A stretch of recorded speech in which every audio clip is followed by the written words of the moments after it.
ओम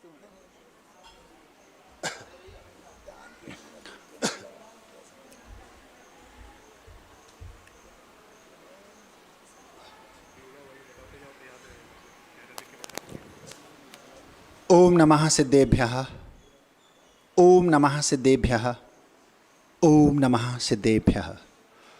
अहिंसा परमो धर्म की। परम पूज्य आचार्य भगवान गुरुदेव विद्यासागर जी मुनि महाराज की।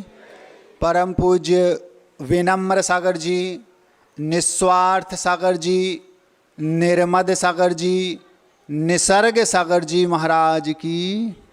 उत्तम आकिंचन्य धर्म की।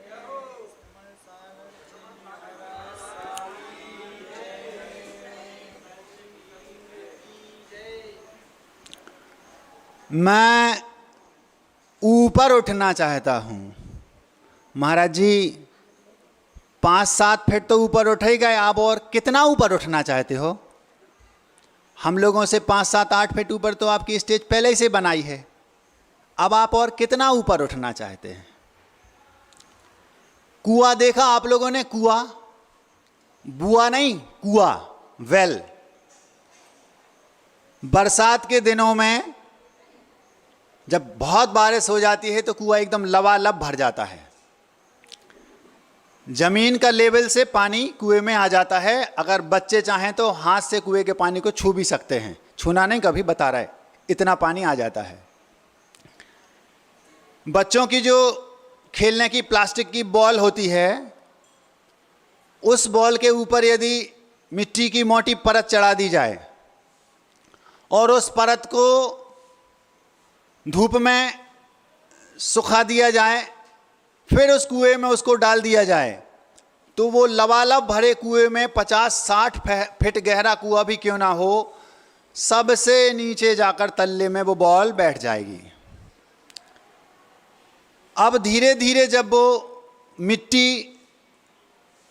पिघलना शुरू होती है, गलना शुरू होती है, जैसे जैसे उस बॉल में से मिट्टी हटती जाती है, वो बॉल धीरे धीरे धीरे धीरे ऊपर आने लगती है।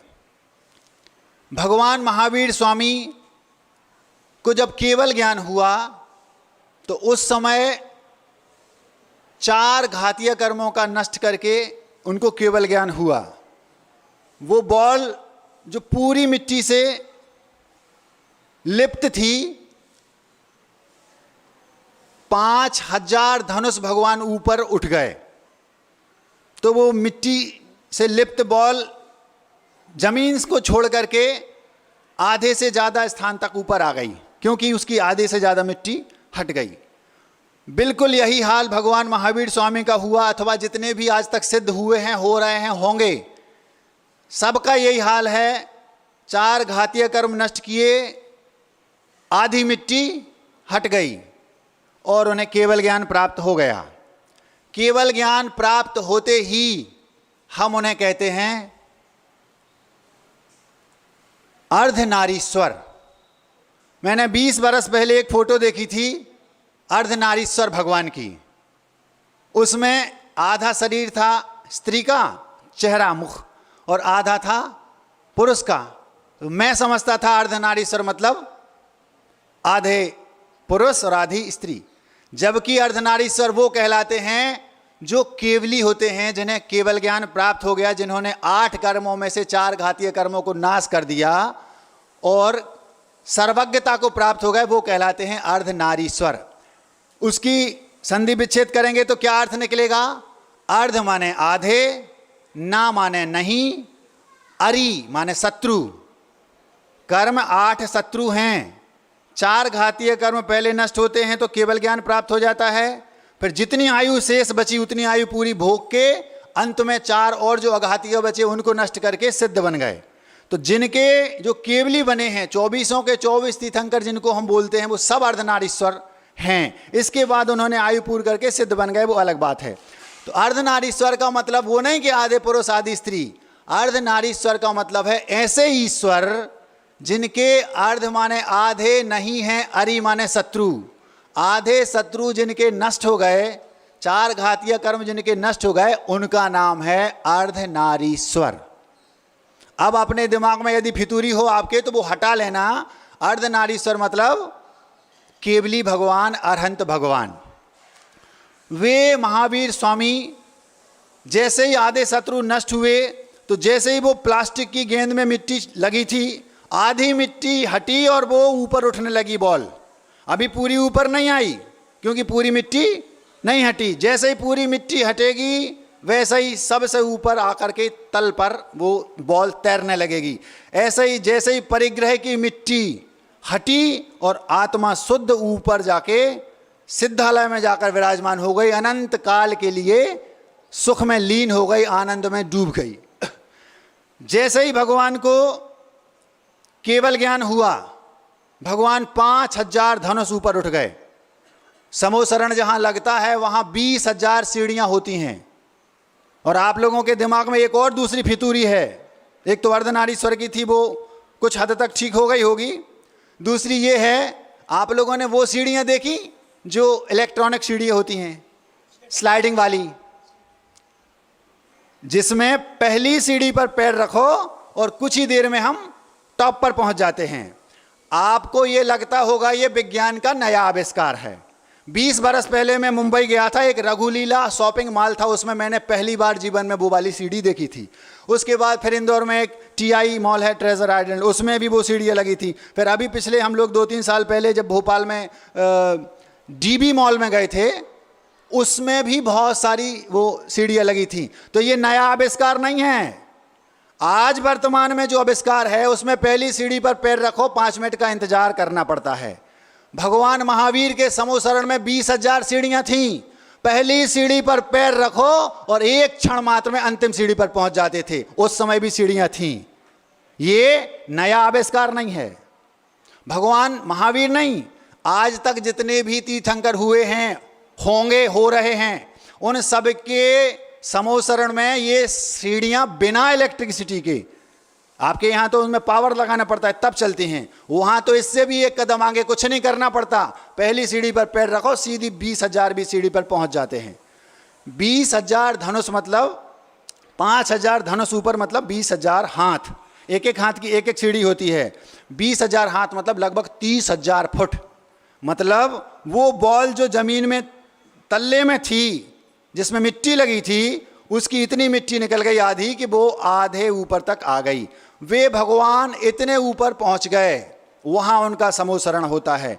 एक और बात आपके दिमाग में होगी, महाराज 2,500 वर्ष हो गए भगवान को मोक्ष गए हुए। 2,500 वर्षों में कितनी तरक्की हो गई महाराज। पहले सामान्य से फ़ोन, लैंडलाइन फ़ोन होते थे, फिर उसके बाद मोबाइल आ गए, तरक्की की विज्ञान ने। फिर उसके बाद महाराज जी ब्लैक एंड वाइट, शुरू में फ़ोन, सेल फ़ोन निकले थे। फिर उसके बाद महाराज जी उनमें कैमरे वगैरह भी आ गए। फिर उसके बाद आजकल तो उसमें डायल करना पड़ता था, आजकल तो महाराज जी टच स्क्रीन वाला है, और भी इससे आगे आ गए। तो महाराज जी कितनी ज़्यादा उन्नति विज्ञान कर रहा है। ये आपके दिमाग में ये भी फितूरी है। आज तक जितनी भी आविष्कार हुए हैं, अगले 18,500 वर्ष पंचम काल के अंतिम समय तक जितने आविष्कार और होंगे, वे सारे के सारे 1 बार, 2 बार, 10 बार, 100 बार, 1000 बार, लाख बार, करोड़ बार नहीं, अनंत बार पहले कई बार हो चुके हैं। ये मत सोचना कि ये नया हो रहा है, विज्ञान ने चमत्कार कर दिया। ये सब हर अनंत 24 ही बीत गई, अनंत ऐसे पंचम काल आ गए 21-21 हजार वर्ष के, और ऐसी उन्नति अनंत बार पहले हो चुकी है। अंतर केवल इतना है, हमें पता नहीं रहता बस। ये सब हो चुका है कई बार। तो वे जैसे ही वो मिट्टी हटी, अर्धनारीश्वर हुए, सर्वज्ञ हुए, 4 घातीय कर्म नष्ट हुए, अर्धनारीश्वर बन गए, और जब पूरे कर्म नष्ट हुए तो ऊपर आ गए। हमारा हाल भी यही है। भगवान में और हम में कोई ज़्यादा अंतर नहीं है। वो कोई अलग से कोई व्यक्ति नहीं थे, हमारे बीच में ही बैठने वाले कोई एक जीव थे। उन्होंने भी कभी किन्हीं महाराज के प्रवचन सुने होंगे, उन्होंने भी भगवान की पूजन की होगी, उन्होंने भी अभिषेक किया होगा, स्वाध्याय किया होगा। अंतर केवल इतना है, बात उन्हें समझ में आ गई कि हमारे ऊपर परिग्रह की मिट्टी लगी है, मुझे इस परिग्रह को हटाना है। महाराज जी, आपने भी तो परिग्रह का त्याग कर दिया, फिर आप क्यों नहीं उठे ऊपर? अभी मेरे पास बहुत परिग्रह बाकी है। केवल बाह्य परिग्रह का जो 10 प्रकार का होता है, हमने उसका त्याग किया है, इसलिए इतने ऊपर उठ गए। जितना मिट्टी हटेगी उतना ऊपर उठेंगे। अभी हमारा बाह्य परिग्रह त्याग हुआ है, जो आप जो धन धान्य दासी दास को भांड जो सूत्र पढ़ते ना, वो तो इतने ऊपर उठ गए। जब 4 घातिया कर्मों का नाश कर देंगे तो 5000 धनुष ऊपर उठ जाएंगे, और सबका कर देंगे तो टॉप पर आ जाएंगे, उस कुआं में ऊपर तैरने लगेंगे। ज़्यादा कोई अंतर नहीं। महाराज जी, कौन सा परिग्रह अब आपके पास बाकी है? अभी मेरे पास 8 कर्म बाकी हैं। अभी मेरे पास शरीर परिग्रह बाकी है। अभी मेरे पास राग द्वेष परिग्रह बाकी, अंतरंग परिग्रह जिसको कहते हैं। अभी फिर मेरे पास इंद्रियां, अभी मेरे पास मन, बहुत भीड़ है अभी परिग्रह की, इसलिए मैं अभी नीचे हूं। प्रक्रिया शुरू कर दी है, ये बात अलग है। आज उत्तम आकिंचन्य धर्म का दिन है। प्रत्येक आत्मा आकिंचन्य स्वरूप है। आकिंचन्य स्वरूपो हम, बस अंतर केवल इतना है कि हमने अपने उस आकिंचन स्वरूप को जाना नहीं। जान लेंगे तो पता चल जाएगा परिग्रह की परत है, फिर उसको हटाने की प्रक्रिया में ज़्यादा देर नहीं लगती। समझ लो बस कि हमारे ऊपर परिग्रह की मिट्टी लगी है, उसको हटाएंगे तो भगवान बनने में देर नहीं लगेगी। ये जो बार बार झटके लग रहे हैं ना, खांसी के झटके, जैसे आपकी गाड़ी में पेट्रोल डालते हैं ना, पेट्रोल, और अगर पेट्रोल विकृत है तो विकृत पेट्रोल होगा तो वो भी झटके मारती है, कभी डाल के देख लेना। तो हम लोग भी रोज पेट्रोल पंप पर जाते हैं, वहाँ कोई पेट्रोल में कोई 19-20 हो गया होगा तो बार बार झटके लग रहे हैं। ये झटके बिना कारण के कोई काम नहीं होता। कल या परसों कोई पेट्रोल में कोई मिलावट हो गई होगी, ज़्यादा कमाने के चक्कर में पेट्रोल में मिलावट कर देते हैं पेट्रोल पंप वाले। तो हम जिस पेट्रोल पंप में फिलिंग स्टेशन में गए होंगे, वहाँ कुछ गड़बड़ हो गई होगी ज़्यादा कमाने के चक्कर में। तो ये सब ऐसा हो रहा है। आयुर्वेद में एक बात आती है इससे संबंधित, पानी को लेकर। आयुर्वेद के ग्रंथों में मैंने पढ़ा, एक श्लोक आता है, उस श्लोक में लिखा, पानी होता ना, पानी, पेट्रोल में 2-4 बूंद पानी मिल जाए तो झटके आएंगे। तो पानी के लिए उसमें बहुत अच्छी बात लिखी, वो एकदम से बीच में याद आ गई, रख देता हूँ। उसमें लिखा, 4 चरण होते एक श्लोक में। पहले चरण में उसमें लिखा, यदि अजीर्ण हो जाए, अजीर्ण समझते हो, अपचन, मतलब भोजन पच नहीं रहा, खट्टी डकारें आ रही, तो उसमें पहले चरण में लिखा, यदि अजीर्ण हो जाए तो पानी औषधि है। यदि आपको अजीर्ण हो गया, आपको लग रहा है पेट हमारा गड़बड़ है, अपचन हो रहा, खट्टी डकारें आ रही हैं, तो आप जलोपास कर लो अथवा पानी की मात्रा बढ़ा दो, पानी ज़्यादा पी लो, अजीर्ण औषधि है, उसके लिए ठीक हो जाएगा। दूसरे चरण में लिखा, यदि आपको पाचन ठीक है, जीर्ण है, व्यवस्थित है, तो वो पानी आपके लिए वलप्रद है। मतलब भोजन के साथ आपने पानी लिया, यदि आपका पाचन ठीक है, एकदम सब कुछ सही चल रहा है, आपकी जठराग्नि एकदम सही चल रही है, तो भी पानी आपके लिए वलप्रद है। अजीर्ण हो रहा है तो पानी औषधि है, जीर्ण है, व्यवस्थित है सब कुछ, तो पानी वलप्रद है। तीसरे चरण में लिखा, यदि आप भोजन के बीच में पानी लेते हैं तो वो पानी आपके लिए अमृत है। हम लोग बीच में 2 बार 3 बार पानी लेते हैं। पहली बात तो आयुर्वेद के अनुसार वो अमृत है, और दूसरी बात ये है कि मान लो अंतराय आ गया तो थोड़ी बहुत गुंजाइश तो रहेगी, बैलेंस तो बना रहेगा, क्योंकि अंगले ग्रास का कोई ठिकाना नहीं रहता।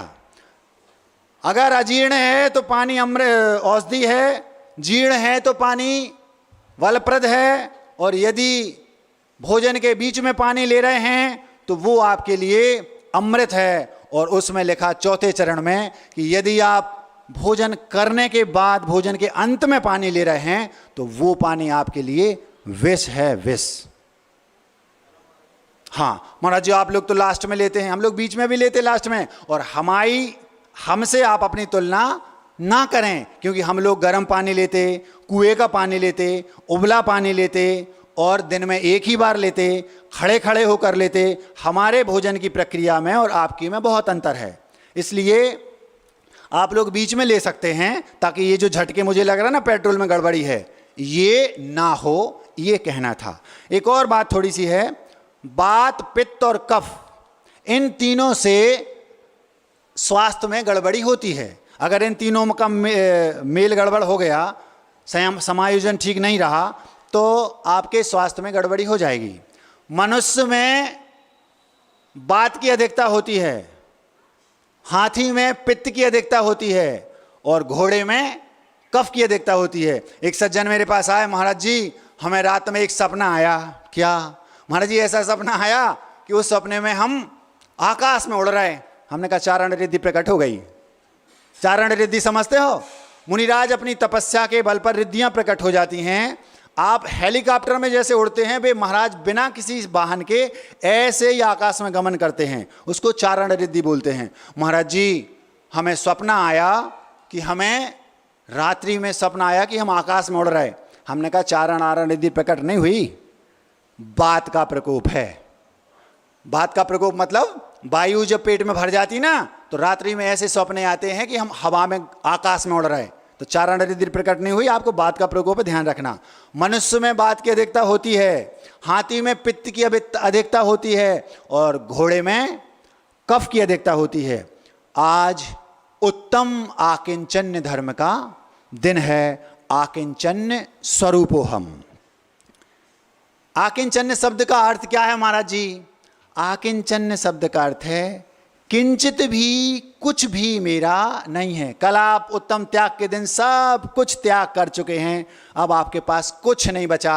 आकिंचन्य स्वरूपोहम। तिल तुस मात्र भी, सुई की नोक के मात्र भी कोई भी परिग्रह, कोई भी पर वस्तु मेरी नहीं है। शुद्ध आत्म तत्व को छोड़कर कुछ भी मेरा नहीं है। जो शुद्ध आत्म तत्व बचा वो है आकिंचन्य, वो आकिंचन्य स्वरूपम, स्वरूप मैं हूं। आप सब हैं जो भगवान बन गए, आकिंचन्य स्वरूप हो गए, उन्होंने उस शक्ति को प्रकट कर लिया। आपको अपनी शक्ति को प्रकट करना बाकी है। व्यक्त नहीं हुई वो शक्ति, सबके अंदर वो शक्ति है। भगवान बनने की शक्ति एक चींटी में भी है, एक मनुष्य में भी, हाथी घोड़ा ऊंट बिलैया सब में है। 4 प्रकार के लोग दुनिया में होते हैं। एक वे जो हैं तो भिखारी, लेकिन दिमाग में चक्रवर्ती पना भरा है। ये भी मेरा, दुकान भी मेरी, मकान भी मेरा, स्त्री भी मेरी, पुत्र भी मेरे। 96,000 तो चक्रवर्ती की होती है, उसकी 196,000 है दिमाग में, और है भिखारी। उसके पास रहने को मकान नहीं, खाने को भोजन नहीं, पहनने को वस्त्र नहीं, भीख मांग रहा है। महाराज जी वो आकिंचन्य स्वरूप है? वो आकिंचन्य स्वरूप नहीं है, क्योंकि जहां जहां वस्तु है वहां वहां परिग्रह नियम से है। लेकिन जहां जहां परिग्रह है वहां वस्तु हो भी सकती है और नहीं भी हो सकती। इसलिए तत्वार्थ सूत्र में सूत्र आया मूर्छा परिग्रह। जिसके पास संपत्ति है वो तो परिग्रही है ही, लेकिन जिसके पास संपत्ति नहीं है लेकिन उसके प्रति बहुत तीव्र मूर्छा है, पागलपन है कि मैं ये भी बन जाऊं, मुझे ये भी मिल जाए, शेख चिल्ली जैसा, वो भी शुद्ध परिग्रही है। एक स्वयंभू रमण नाम का समुद्र है, आपने नाम सुना होगा। ये छोटे मोटे समुद्र है, इतना नहीं। उस समुद्र में एक मच्छ रहता है, उसका नाम है राघव मच्छ, महामच्छ जिसको बोलते हैं। वो मच्छ इतना बड़ा है, मैं आपसे बोलूंगा तो आप बोलोगे महाराज जी हम मान नहीं सकते। जितना बड़ा भारत देश है पूरा, उतना केवल वो मच्छ है। महाराज जी जब वो मच्छ उस समुद्र में रहता है तो भारत बराबर अगर वो मच्छ है तो समुद्र कितना बड़ा होगा। वो समुद्र जिसको आप विश्व कहते हैं इससे भी बड़ा है, इतना बड़ा वो समुद्र है। तो महाराज जी होगा कहाँ? जिसको आप वर्ल्ड बोलते हैं ना, विश्व बोलते, जैनिज्म उसको सुई की नोक बराबर बोलता है। ऐसे कई असंख्यात विश्व जैसा स्थान और है इसी मध्यलोक में। दीप समुद्र, दीप समुद्र, दीप समुद्र, चूड़ी के ऊपर चूड़ी के ऊपर चूड़ी, एक एक गोल गोल करके ऐसे। तो जो अंतिम समुद्र है उसका नाम है स्वयंभू रमण समुद्र। उसमें वो मच्छ रहता है, उसके कान में एक तंदुल नाम का मच्छ रहता है।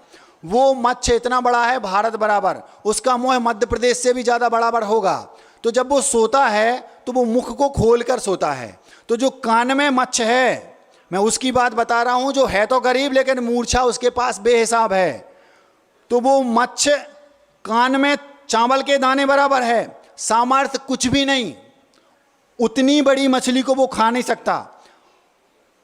वज्र वृषभ नाराज उसके पास सहनन है और वो मच्छ कान में बैठा बैठा खा कुछ नहीं सकता, केवल उस मन राघव मच्छ के कान में जो मल है उसको खाता है, बस औकात कुछ नहीं है। भिखारी की बात कर रहा हूं, लेकिन उसके अंदर इतनी मूर्छा है, जब वो बड़ा वाला मच्छ मुंह खोलता है तो उसके मुंह में बहुत बड़ी बड़ी मछलियां उसके मुंह में प्रवेश करती हैं और खुला मुंह है तो निकलती रहती हैं, जाती रहती हैं, निकलती रहती हैं। तो वो क्या सोचता है, कैसा मूर्ख है, मैं होता एक को नहीं छोड़ता।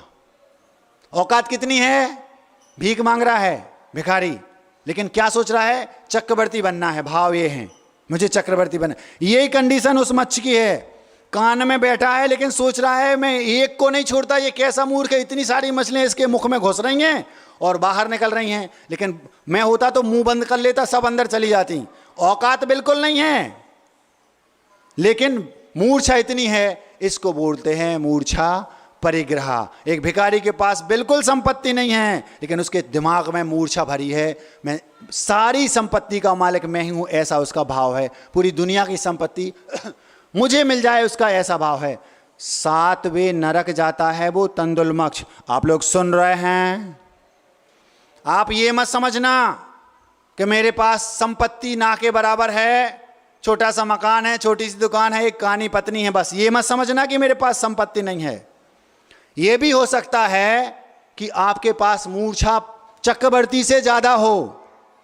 7वें नरक जाता है वो इतनी छोटे चावल के दाने बराबर मच्छ, क्योंकि उसके पास उत्तम सहनन होता है। सोचो आप, ये वो लोग हैं जिनके अंदर मूर्छा तो खूब है, संपत्ति नहीं है, महापरिग्रही हैं। आप कह रहे होंगे महाराज जी वो तो आकिंचन धर्म, उनके पास कुछ नहीं है, महापरिग्रही हैं।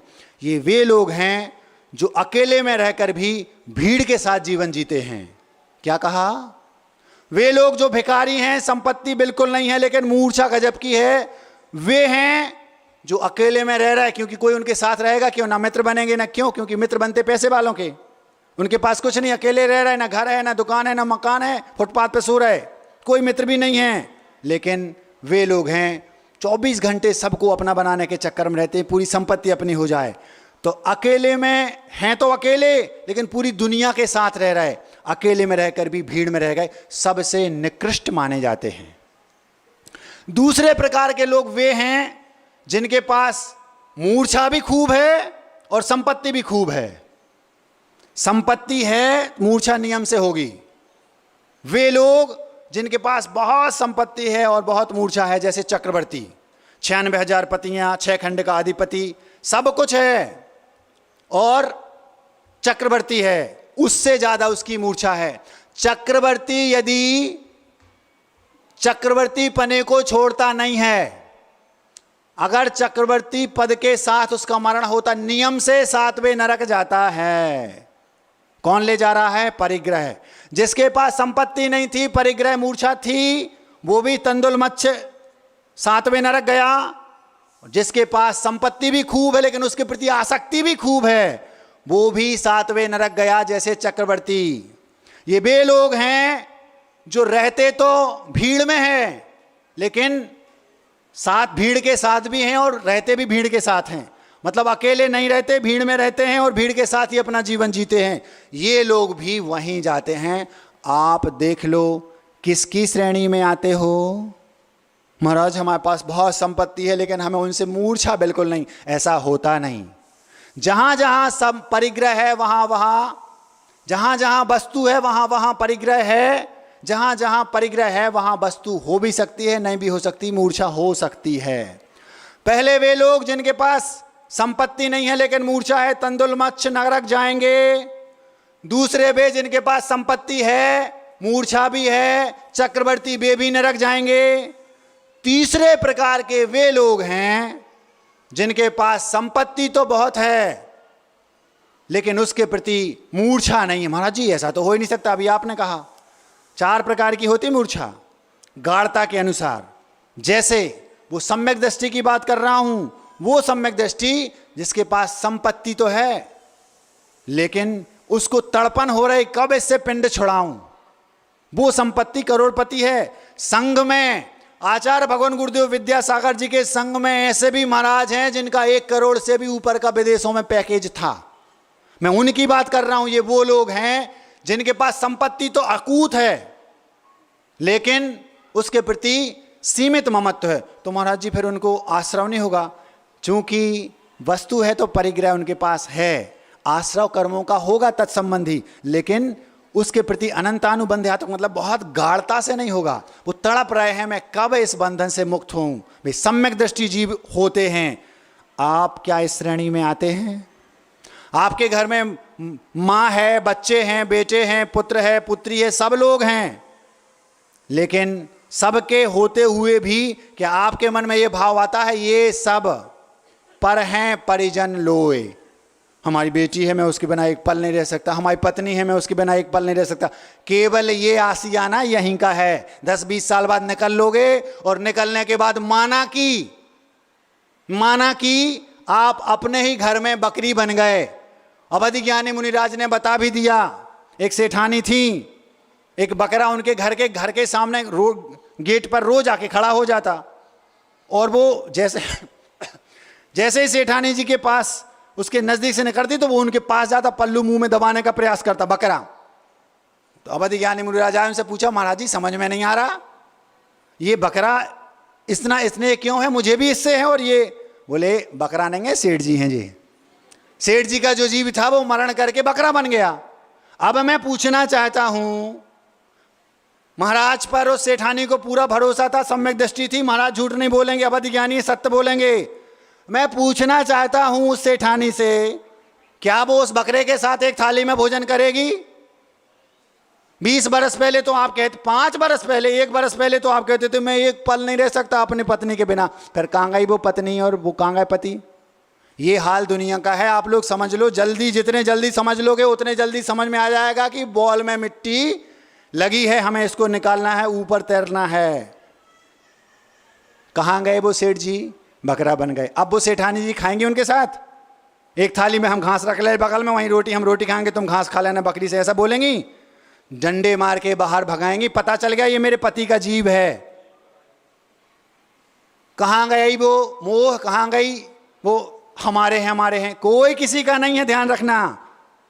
केवल वृक्ष पर रात बिताने के लिए यहाँ आ गए, इकट्ठे हो गए, जे हमारी पत्नी, जे हमारे बच्चे, जे हमारी माँ। तो महाराज हम क्या करें, सबको छोड़ के भाग जाएं? सबके प्रति हमारा जो कर्तव्य है उसको तो करना ही चाहिए। व्यवहार भी कोई चीज है, लेकिन अंदर से ये दृष्टि रखो, ये सब मेरे नहीं हैं। ये वे लोग हैं जो भीड़ में रहते हुए भी अकेले रहते हैं।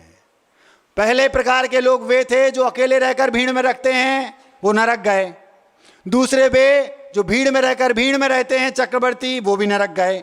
तीसरे वे जो हैं तो भीड़ में लेकिन अकेले रहते हैं, ये सम्यक दृष्टि जीव होते हैं। वो तड़पते हैं कब मैं इस चिकल्लस से बाहर जाऊं, कब मैं इस कीचड़ से बाहर निकलूं। सौधर्मेंद्र, कौन सी संपत्ति की कमी है उसके पास? चक्रवर्ती से कई गुना ज्यादा वैभव सौधर्मेंद्र के पास रहता है। सम्यक दृष्टि रहता है, वो तड़पता है, उसको वो भोग कांटों से चुभते, ऐसा लगता है उसको कब मैं इस आयु को पूर्ण, क्योंकि वहां सुसाइड नहीं कर सकते, वहां पर जहर नहीं मिलता। कहां? स्वर्ग में वो जहर नहीं खाते। क्यों? क्योंकि वहां पर ये सब नहीं होता, अकाल मरण यही होता है। ना नरकों में ना स्वर्ग में, कल ही बताया था। नरकों में तो मरना चाहते लेकिन मर नहीं सकते, स्वर्गों में मरना कौन चाहेगा? तो वो जो सौधर्मेंद्र है वो तड़पता है संपत्ति को छोड़ने के लिए, मुझे भोगना पड़ रही है, कब मैं मनुष्य बनूं, दीक्षा लूं, 4 घातिका नष्ट करूं, अर्धनारीश्वर बनूं, केवल ज्ञान प्राप्त करूं, आयु पूर्ण करके मुक्त हो जाऊं, तैरने लगूं कुएं पर, सबसे ऊपर बॉल तैरने लगती जैसे, ऐसा वो तड़प रहा है कि ये सब परिग्रह है। तीसरे प्रकार के लोग हो गए, पहले भिखारी, दूसरे चक्रवर्ती और तीसरे सौधर्म। एक और बहुत अच्छा दृष्टांत है, आप सुनकर दंग रह जाएंगे। भरत चक्रवर्ती, वे भरत चक्रवर्ती जिनके नाम पर इस देश का नाम भारत पड़ा। शायद आपको पता ना हो, भारत ये कोई ऐसा नहीं कि किसी से पूछा महाराज जी हमारे बेटे का नाम रखना, रख दो, ये ऐसे किसी पूछा और क्या रख दें नाम, भारत रख दो, ऐसा नहीं। इसके पीछे राज है। इस युग के प्रथम तीर्थंकर आदिनाथ भगवान के प्रथम पुत्र भरत चक्रवर्ती थे, उनके नाम पर इस देश का नाम भारत पड़ा। वे चक्रवर्ती ऐसे थे घर में बैरागी, 2-2 टाइम तक चक्रवर्ती होकर 2.5 घंटे की सामायिक किया करते थे। सम्यक दृष्टि थे, वे तड़पते थे कि मैं इस चक्रवर्ती पने को कब छोड़ूं और दीक्षा ले लूं। महाराज जी हमारे पास बहुत संपत्ति है घर में, लेकिन हमें उससे कोई मोह नहीं है। अगर मोह नहीं है तो तड़पन क्यों नहीं हो रही आपको, जैसी भरत चक्रवर्ती को होती थी छोड़ के भगने की। महाराज जी भरत चक्रवर्ती क्यों बने रहे अपने घर में, जैसे अनुकूलता बनी छोड़ के भग गए। अंतर दीक्षा ली, केवल ज्ञान अंतर मुहूर्त में हो गया, पहली सामायिक में केवल ज्ञान हो गया भरत चक्रवर्ती को। ऐसे वो वैरागी थे घर में। महाराज जी हम भी ऐसे ही हैं, आप ऐसे नहीं हो। क्यों? आप ऐसे इसलिए नहीं हो क्योंकि आपके सामने सारी अनुकूलता है। बच्चे बड़े हो गए, कमाने लगे, नाती पोते हो गए, बहू आ गई, अभी भी आपको सिंगापुर और न्यूजीलैंड ऑस्ट्रेलिया दिखाई देता है। महाराज जी हमें बिल्कुल प्रीति नहीं है, बिल्कुल राग नहीं है हमारी संपत्ति से। अगर राग नहीं है तो देख क्यों नहीं रहा वो? प्रत्यक्ष को प्रमाण की क्या जरूरत? घर में रह नहीं सकता वो व्यक्ति। कौन? जो भीड़ में रहकर भी अकेला रहता है। भीड़ में रहकर अकेला रहने का गलत अर्थ नहीं लगा लेना, नहीं तो सब बोलेंगे महाराज हमारे पास संपत्ति भले बहुत है, हमारे बच्चे संपन्न हैं, नाती पोते हैं, बहू अच्छी है, घर सब संपन्न है, कुछ नहीं करना, मैं तो भीड़ में रहकर भी अकेला रहता हूं।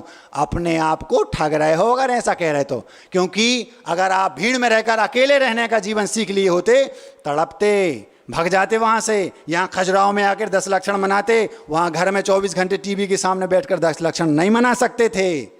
वो भरत चक्रवर्ती क्या करते थे? घर में रहकर 2.5 घंटे की 2-2 टाइम सामायिक करते थे। सोचो, जिस चक्रवर्ती, जो चक्रवर्ती है, 6 खंड का अधिपति है, 96,000 जिसकी पत्नियां हैं, वो भरत चक्रवर्ती सामायिक करते थे घर में, टीवी नहीं देखते थे, एंड्रॉइड नहीं चलाते थे। समझ लो। तो इस फितूरी में मत रहना महाराज जी हमारे पास है लेकिन हमें उससे आसक्ति नहीं है। आप अपने आप को ऐसा कहकर ठग रहे हो, यदि आप तीसरे वाले में अपने को रखना चाह रहे हो तो। इन तीनों में से आप किस श्रेणी में आते हो? देख लो, सोच लो, समझ लो, किसी से कहना नहीं। वे भरत चक्रवर्ती से किसी ने पूछा महाराज जी मुझे ये समझ में नहीं आता, आपकी इतनी पत्नियां हैं, इतनी संपत्ति, इतना वैभव है, आप इससे निर्लिप्त रहते कैसे हो? तो क्या गजब का उन्होंने सामने वाले को समझाने के लिए उदाहरण प्रस्तुत किया। उस व्यक्ति से बोले सुनो इधर आओ, एक कटोरी में घी भर लो, घी दीपक में पूरा लबालब भर लो, और मेरी जिस महल में मैं रहता हूं जाओ, नाट्यशाला भी देखो, संगीतशाला भी देखो, रनवास रानियां जहाँ रहती वो भी देखो, बावड़ी ये वो सारा वैभव देख के आओ, दिन भर घूम के आना पूरा। और एक व्यक्ति को साथ में बुलाया, जल्लाद को, एक तलवार ले लो, नंगी तलवार मतलब जिसमें कोई म्यान ना हो। और जैसे ही इसके दीपक इसको हाथ में दिया है, एक बूंद तेल नीचे गिर जाए, इसकी गर्दन हटा देना। किससे कहा? जिस व्यक्ति ने भरत चक्रवर्ती से पूछा मैं ये समझना चाहता हूं आप इतने वैभव में रहकर भी निर्लिप्त कैसे हैं? तो वो कहते हैं दीपक में घी भर लो पूरा लबालब, और पूरा मेरा महल पूरा दिन भर में घूम के आओ, लेकिन एक बूंद तेल भी नीचे गिरा तो ये तुम्हारी गर्दन अलग कर देगा, ध्यान रखना। चल दिए, पूरा दिन रनवास में देखा, जहां जहां जो जो उनका वैभव था। चक्रवर्ती का वैभव गजब का रहता है। सारी शालाएं देखी, नाट्यशाला, संगीतशाला, ये शाला वो शाला, जहां रानियां रहती थी वो पूरा बावड़ी आदि आदि आदि सब देखे। शाम को वो व्यक्ति वापस आ गया, आकर के पूछता है महाराज मैंने सब देख लिया, लेकिन आप उत्तर तो दो मेरे प्रश्न का। बोले उत्तर मैं दे चुका हूं। बोले कब दे दिया? बोले यही तो दे दिया। जैसे अब मुझे पहले आप ये बताओ कि आपने पूरे दिन में क्या क्या देखा? वो बोलता है महाराज मुझे तो केवल दीपक का तेल घी दिख रहा था, ऐसा लग रहा था एक बूंद टपक गया तो गर्दन अलग हो जाएगी। अगर एक बूंद टपका दिया तो गर्दन अलग हो जाएगी। पूरे दिन में आपकी पूरे महल को घूम के आ गया हूं, मुझे कुछ नहीं पता, एक चीज नहीं देखी मैंने। बस बोले यही तो मेरा उत्तर है। मुझे इस पूरे वैभव के साथ रहना पड़ रहा है। ये परिग्रह मेरा शत्रु है, ये गर्दन पीछे से तलवार लटकी है, ये मैं समझता हूं। मेरी दृष्टि जैसी पूरे दिन तुम्हारी दृष्टि उस एक बूंद घी गिर ना जाए ऐसी थी, ऐसी मेरी दृष्टि 24 घंटे केवल उस आत्म तत्व पर रहती है, कहीं झलक ना जाए। ये है वो लोग जो भीड़ में रहकर भी अकेले रहते हैं, वो नहीं जो भीड़ में रहकर टीवी टेलीविजन देख रहे और कह रहे हम तो शुद्धो हम बुद्धो हम, अपने आप को छल रहे हैं ऐसा कहने वाले। 3 प्रकार के लोगों में से आप अपनी अपनी स्वयं की पैरवी कर लो, स्वयं अपनी अपनी हियरिंग कर लो और अपना फैसला स्वयं को लेना है। आप किस में आते हैं? कहीं आप भिखारी की श्रेणी में तो नहीं आते, पैसा नहीं है लेकिन परिग्रह मूर्छा बहुत है, नरक जाओगे। अभी से तैयारी कर रहे हो, हम सचेत कर रहे हैं, करना हमारा काम है, फिर भी आप जाना चाहते तो हम तो बैंड बाजे साथ में भेज देंगे, हमें क्या फर्क पड़ता है, तुम तो धूम धड़ाके के साथ जाओ, हमें क्या लेना देना। दूसरे वे जो परिग्रही भी हैं और मूर्छा भी है, चक्रवर्ती जैसे, वे भी नरक जाएंगे, उनमें तो नहीं आ रहे आप। तीसरे वे जिनके पास संपत्ति तो है लेकिन उसके प्रति ममत्व संचलनात्मक है, या थोड़ा बहुत, और चक्रवर्ती के पास प्रत्याख्यानात्मक भी था क्योंकि वो देशव्रती तो थे, महाव्रती नहीं, लेकिन तड़पते थे महाव्रती बनने के लिए। भीड़ में रहकर अकेले रहना सीख लो। रहना पड़ रहा है, जैसे ही बच्चे बड़े हुए, सब संपन्न हुए, भाग लो, घर से भाग लो और आश्रमों में जाओ। अथवा आचार्य श्री जी ने एक बहुत अच्छी व्यवस्था दे दी है श्राविका आश्रम की, जो महिलाएं 60-70 को पार कर चुकी हैं, वे महिलाएं वहां जाएं गुरु जी के पास 10 प्रतिमा के व्रत लेके, अब अपने बारे में सोचें। सुबह का भूला शाम को घर आ जाए तो भूला नहीं कहलाता, जो हुआ सो हुआ, हो जाने दो, कोई बात नहीं। उत्तम आकिंचन धर्म का वर्णन चल रहा है, अभी कुछ नहीं बिगड़ा, अभी भी आप अपना कल्याण कर सकते हैं। बिल्कुल लास्ट समय में आ गया, घर वापस भूला नहीं कहलाएगा, अभी कुछ नहीं बिगड़ा। और जो वृद्ध हैं, पुरुष हैं, वे भी चाहें तो आश्रमों में उनकी भी व्यवस्था है, नेमाबार आदि में, अथवा उनके लिए छुल्लक की व्यवस्था आचार्य श्री जी ने नई कर दी, बिना पिच्छी वाले छुल्लक, ऐसे उसमें भी आप अपना कल्याण करने की चाहें तो। नहीं तो हमारा महाराज बेटा बहुत प्यार करता है, बहुत स्नेह करता है, बहू हमारे बिना एक पल नहीं रह सकती, बकरा बन जाओगे तो साथ में भोजन नहीं करेगी, ध्यान रखना, और बनोगे ये निश्चित है। अगर गड़बड़ करोगे तो, मायाचारी करोगे तो तिरियन नहीं जाओगे, और अगर मूर्छा रखोगे, परिग्रह रखोगे तो नरक जाने में कोई रोक नहीं सकता। 3 प्रकार के लोग हो गए, अकेले रहकर भी भीड़ में रहते हैं, वे भी नरक जाएंगे, भीड़ में रहकर भी भीड़ में रहते वे भी नरक जाएंगे, और भीड़ में रहकर भी अकेले रहते हैं जो तड़पते हैं, वे स्वर्ग के पात्र हैं, अथवा वे जैसा ही मौका मिलेगा दीक्षा ले लेंगे। बाह्यरंग परिग्रह को तो त्याग ही देंगे और अंतरंग परिग्रह उसके पीछे पड़ जाएंगे कि मैं कब त्याग दूं। 3 प्रकार के हो गए, आप किस में आते हैं देख लो। चौथे प्रकार के लोग वे हैं जो अकेले रहते हैं और अकेले में जीते हैं। अकेले कैसे? कोई परिग्रह उनके साथ नहीं, वे जमीन से 7-8 फीट ऊपर उठकर स्टेज पर बैठे हैं। देख लो, सामने हमने डेमो रख दिया, 4-4, 5-5 बैठे हैं, अकेले हैं अपने आप, कोई परिग्रह नहीं, किंचित भी नहीं। अगर इनके पास आप जाकर के सोने की माला रख दो तो ऐसे लगता है जैसे किसी ने सांप रख दिया हो। हमारे पास एक व्यक्ति आए, महाराज जी प्योर गोल्ड है, हम आपसे प्रभावित हैं, हम आपको ये भेंट करना चाहते हैं। हमारे दुश्मन हो भैया तुम?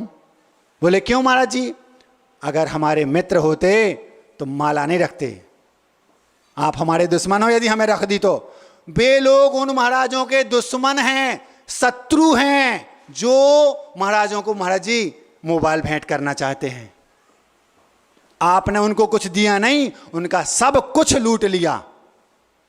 कभी भी ऐसी कोई सामग्री किसी भी महाराज को भेंट मत करना।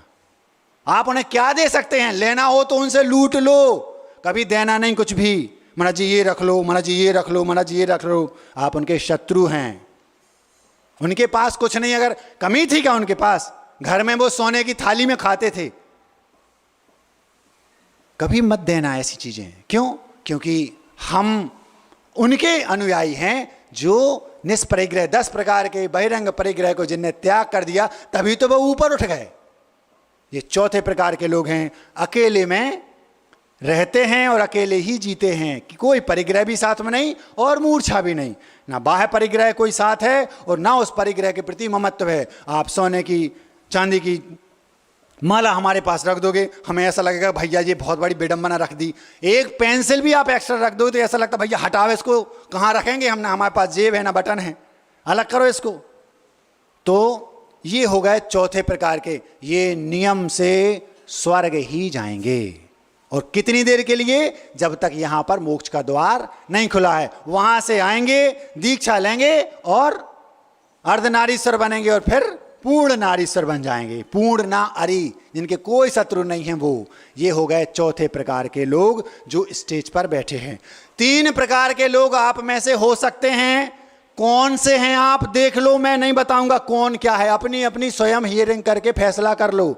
यदि आप सबसे निकृष्ट वाले हैं तो भी कुछ गड़बड़ नहीं हुआ। अभी घृणा पापी से करो, नहीं, घृणा पाप से करो, पापी से नहीं। यदि आप पहले वाले में आते हैं, तंदुल मच वाले में, भिखारी वाले में, घबराना नहीं, सब इसी कंडीशन के थे, आज वो ऊपर उठ गए। यदि हैं तो किसी कुछ नहीं कहना, अपने आप को ऊपर उठा लो। यदि आप दूसरी कैटेगरी में आते हैं, चक्रवर्ती वाली में, तो भी कोई बात नहीं, आप अपने आप को ऊपर उठा लो। या तो तीसरी कैटेगरी में जो भीड़ में रहकर भी अकेले रहते हैं, उसमें आ जाओ, जैसा ही मौका मिले भाग लेना। और नहीं तो चौथी कैटेगरी में आ जाओ, ऊपर आके यहां बैठ जाओ। ये 4 प्रकार के लोग होते हैं, 3 प्रकार के आप में से और 1 प्रकार के ऊपर बैठे हैं। उत्तम आकिंचन धर्म का वर्णन चल रहा है। मैं ऊपर उठना चाहता हूं। 4 प्रकार के हो गए। 5वें प्रकार के वे जिनके पास ना तो बहिरंग परिग्रह है और ना ही अंतरंग परिग्रह है। अंतरंग परिग्रह क्या महाराज? कोई कुछ नहीं बचा इनके पास। हम लोग उस पहली स्टेज से दूसरी में आए, तीसरी में आए, चौथी पे आ गए।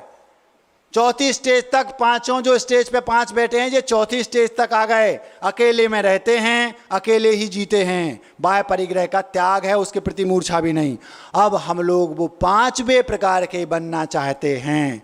उत्तम आकिंचन स्वरूपो हम, तिल तुस मात्र भी, सुई की नोक बराबर भी, एक परमाणु मात्र भी कोई वस्तु मेरी नहीं है, वहां हम पहुंचना चाहते हैं। पूर्ण नारीश्वर बनना चाहते हैं। 8 अरी जिनके नहीं हैं वे हैं पूर्ण नारीश्वर, सिद्ध परमेष्ठी भगवान।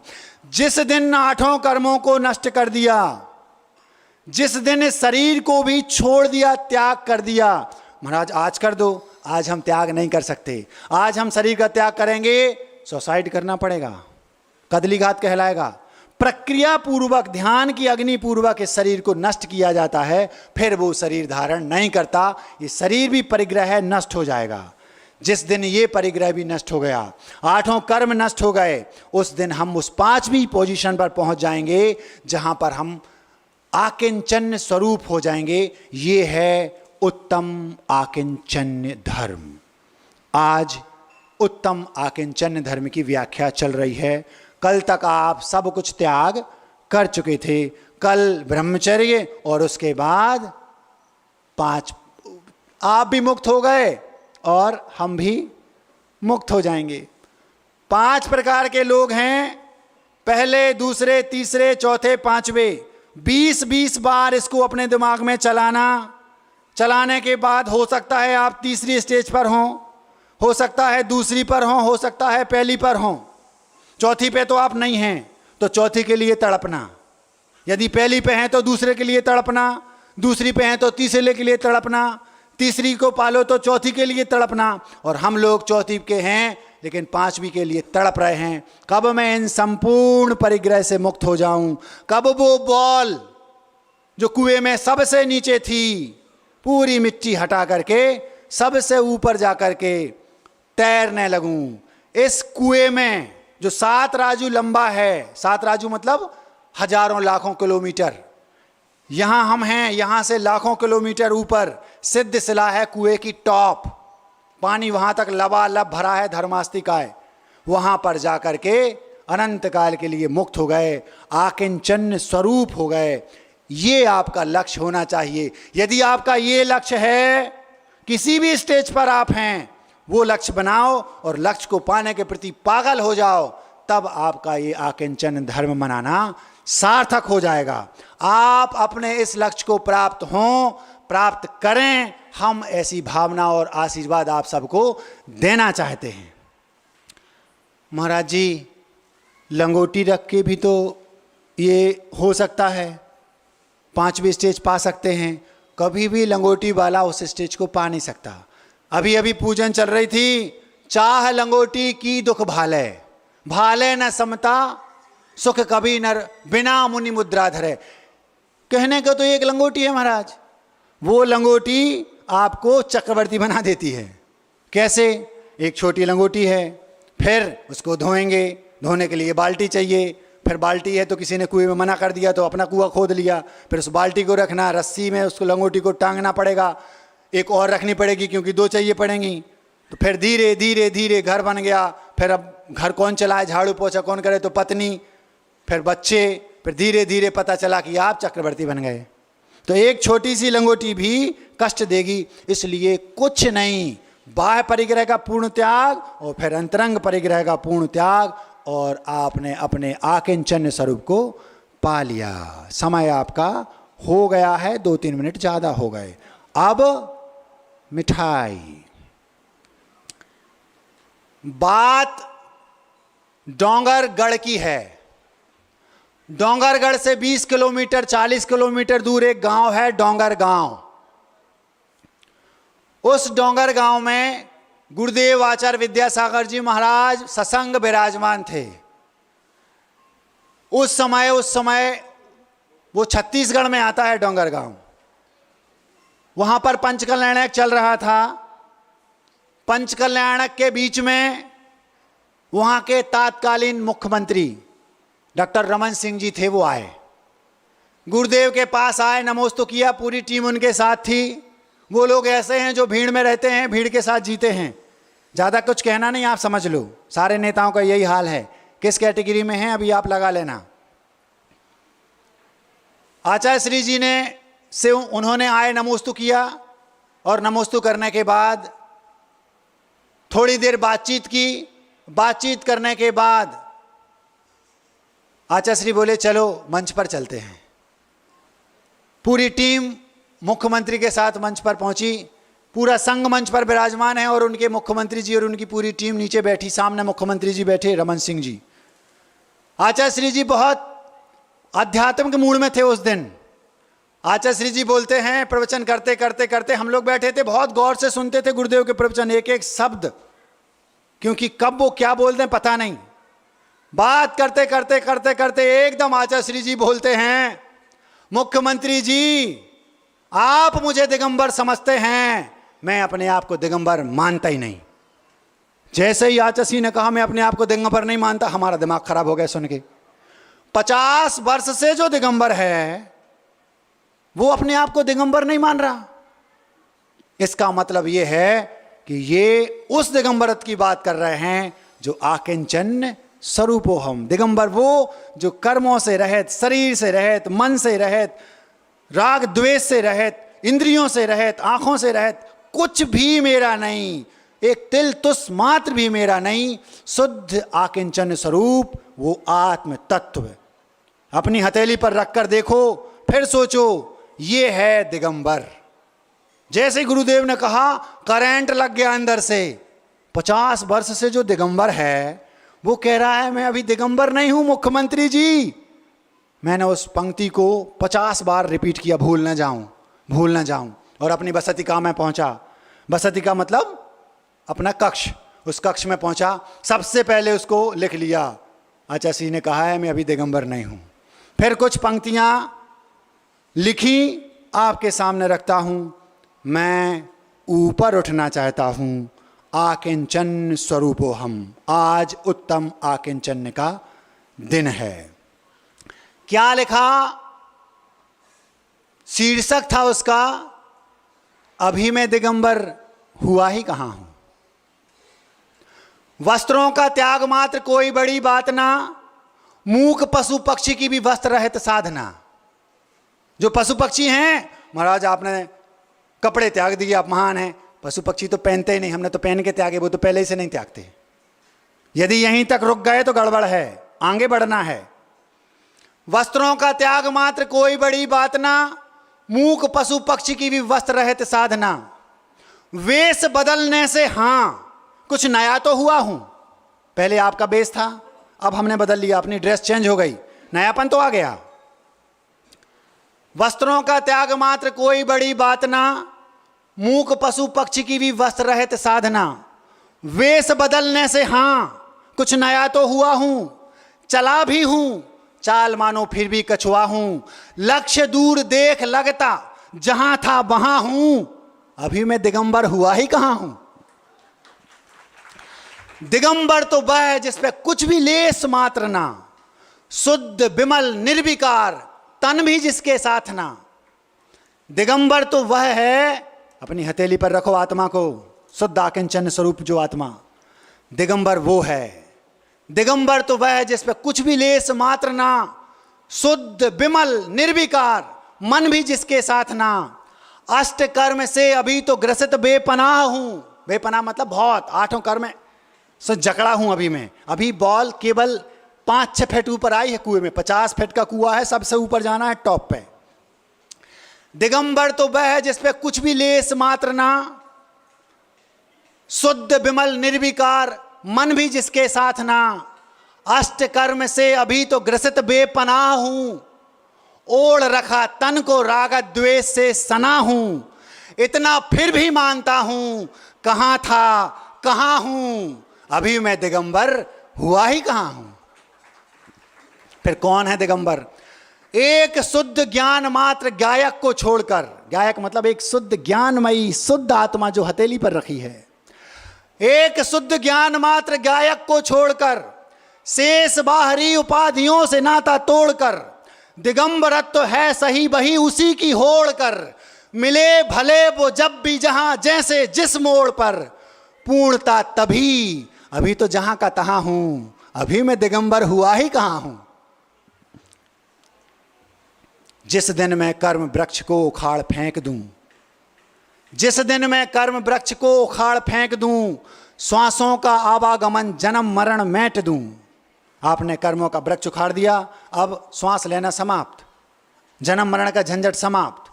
जिस दिन मैं कर्म वृक्ष को उखाड़ फेंक दूं, श्वासों का आवागमन जन्म मरण मेट दूं। काया से रहित लगे खुद में खो गया हूं, शरीर से रहित ऐसा लगे मैं अपने आप में लीन हो गया हूं, आकिंचन स्वरूप हो गया हूं। जिस दिन मैं कर्म वृक्ष को उखाड़ फेंक दूं, श्वासों का आवागमन जन्म मरण मेट दूं। काया से रहित लगे खुद में खो गया हूं। साचा निर्ग्रंथ जब जो हूं वो हो गया हूं।